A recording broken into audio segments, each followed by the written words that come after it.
Hello friends की खबर आशा करो निश्चय सकलोरे ভাল ঠাণ্ডা বিৰতে পৰিছে আমাৰ ইয়াত সেই আবেলি অলপ চাহৰ লগত গৰম বস্তু খাবৰ মন গৈ যায় আমি আজি ফুলাৰি বনাম বেচনৰ আৰু শিমলা মৰিচ চপ বনাম খাবা না গুণ ফুলাৰি আপোনালোকক অলপ দেখুৱাম বুলি ভাবিলোঁ ফুলাৰিটো কি এই আমাৰ গুণে কলাতে উঠি থাকে এনেদৰে চোৱাচোন মোক এই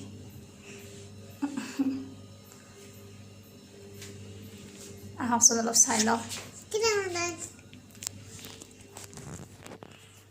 বেচন পকৰা বনাবলৈ মই ইয়াত লৈছোঁ বেচন আৰু ময়দা এবাগে মই শিমলা মৰিচ কেইটামান পিঁয়াজ জলকীয়া আৰু ধনিয়া পাত আৰু শিমলা মৰিচৰ পকৰা বনাবলৈ মই আলু বইল কৰি থৈছোঁ শিমলা মৰিচৰ পকৰা বনাম আলু থৈছোঁ মই বইল কৰি আৰু আলু হালধি জিৰাৰ গুড়ি জলকীয়াৰ গুড়ি আৰু ধনিয়াৰ গুড়ি এইখিনি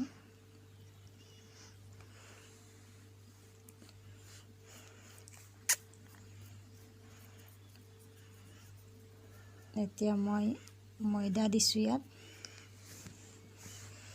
ময়দা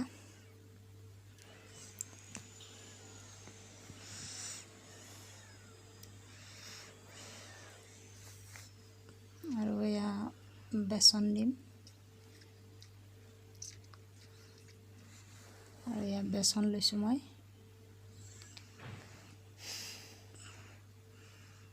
বেচন দিলোঁ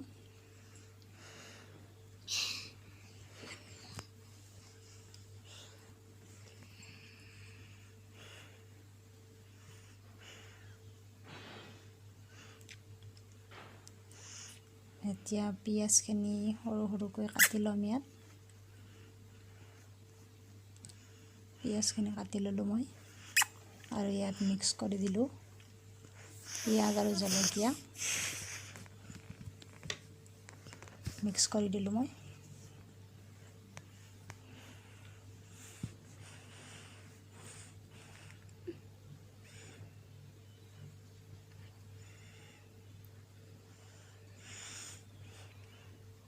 নিমখ দিলোঁ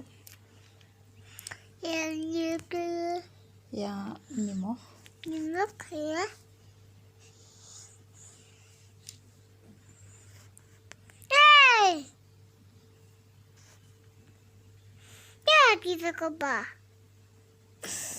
আৰু এয়া বেকিং চৌডা অলপ দি দিছোঁ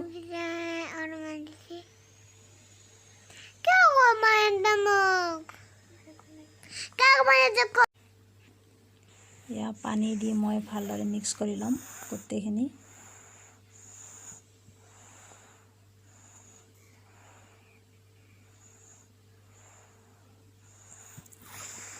ইয়াত ধনিয়া কাটি দিলোঁ অলপ কেঁচা ধনিয়াৰ গোন্ধটো এনেও ভাল লাগে বিৰাট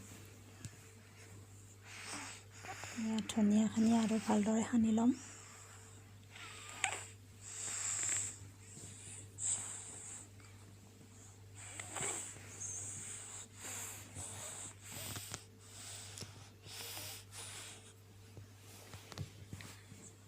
সেইখিনি হৈ গ'ল এতিয়া মই আলুখিনি পিটিকি ল'ম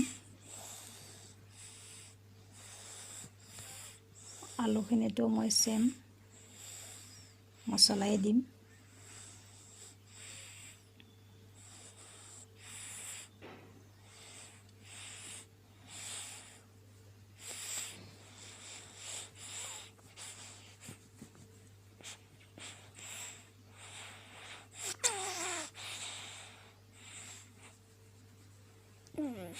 ভালদৰে মিহি কৰি সানি লৈছোঁ আৰু শিমলা মৰিচবিলাক মই কাটি ইয়াৰ ভিতৰত থকা গুটিবিলাক ওলাই দিম এতিয়া চিমলা মৰিচৰ গুটিবিলাক মই ওলাই দিছোঁ তাৰ পৰাই, আৰু তাত মই সেইখিনি মছলা ভৰাই দিম য'ত আলুৰ লগত সানি থৈছিলোঁ মই আলুখিনি।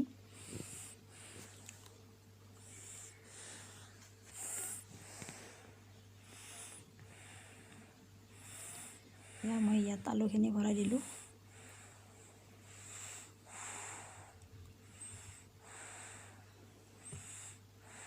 এনেদৰে বনালে খাই বিৰাট টেষ্টি লাগে।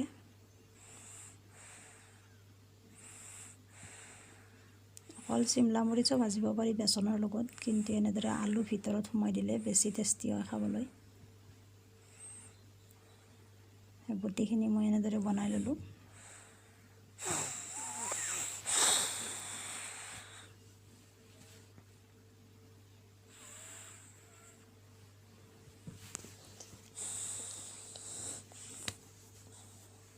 আৰু এতিয়া মই অকল বেচন অলপমান গুলি ল'ম। বেচন অলপ দি মই ইয়াত গুলি ল'ম, আৰু তাত মই চিমলা মৰিচবিলাক দি ধুনীয়াকৈ ভাজি ল'ম।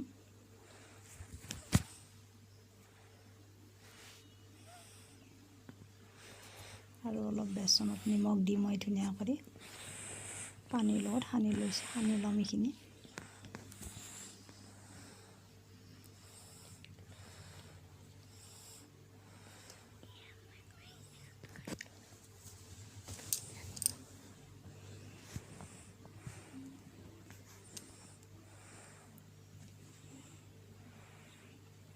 আৰু এয়া মই পকৰি ধুনীয়াকৈ তেলত বনাই গ'লোঁ, এটা এটা কৰি গৰম তেলত। ৰিফাইন ব্যৱহাৰ কৰিছোঁ মই ইয়াত, আৰু এটা এটা কৰি মই এনেদৰে পকৰি বনাই গ'লোঁ।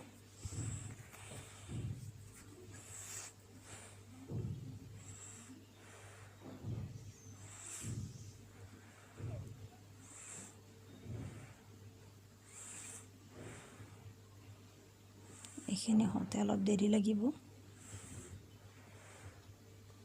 যিহেতুকে অলপ ডাঙৰ হৈছে, আৰু তেলো মই অলপ কমকৈ ব্যৱহাৰ কৰিছোঁ।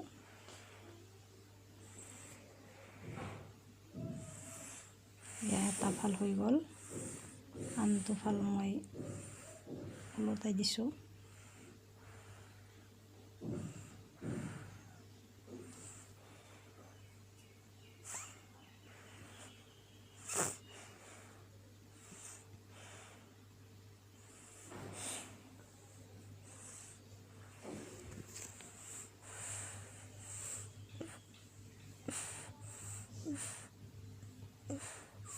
এয়া অলপ ৰঙচুৱা হৈছে।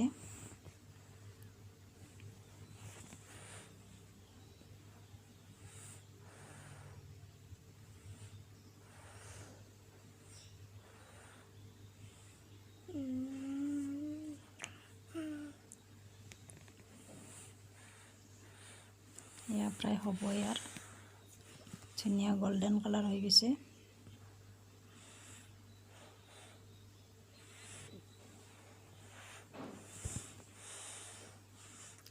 ঘৰতে খাম যিহেতুকে অলপ ডাঙৰ ডাঙৰ বনাইছোঁ।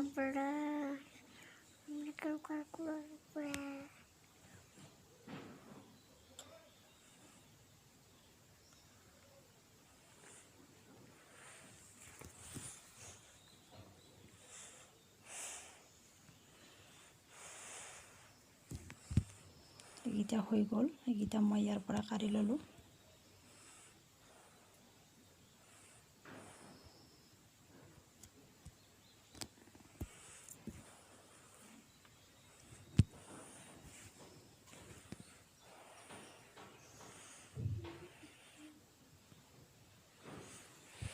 আৰু চেম প্ৰচেছত মই বাকীখিনিও বনাই যাম, আৰু যিখিনি আছে সেইখিনিও মই বনাই ল'ম। গোটেইখিনি নেদেখুৱাও বাৰু, বহুত দীঘলীয়া হৈ যাব ভিডিঅ'টো। এতিয়া মই চিমলা মৰিচৰ পকৰিখিনি বনাম। চিমলা মৰিচৰ চপকেইটা মই ধুনীয়াকৈ বনাই ল'ম। এতিয়া এয়া চিমলা মৰিচ বেচনত লেটিয়াই লৈছোঁ, আৰু এটা এটাকৈ মই ইয়াত ধুনীয়াকৈ দি গৈছোঁ সিজিবৰ কাৰণে। অলপ টাইম লাগিব এইকেইটা, যিহেতুকে ডাঙৰ আৰু ডাঠ অলপ বাকলিটো।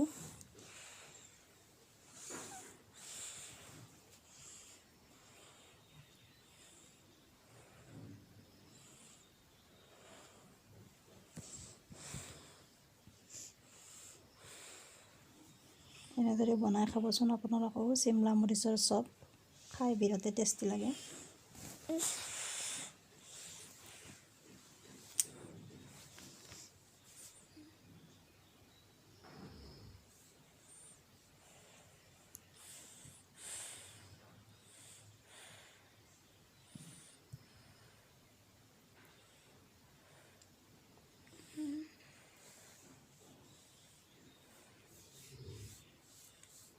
এয়া মই উলটাই দিলোঁ, একফাল হৈ গ'ল আৰু এয়া মোৰ হৈ গ'ল চপ আৰু পকৰি ধুনীয়াকৈ। আৰু আপোনালোকে ভিডিঅ'টো শেষলৈকে চোৱাৰ বাবে মোৰ ফালৰ পৰা সকলোকে ধন্যবাদ জনালোঁ। আৰু যদি ভাল লাগে লাইক, কমেণ্ট, শ্বেয়াৰ আৰু ছাবস্ক্ৰাইব কৰিব। ধন্যবাদ।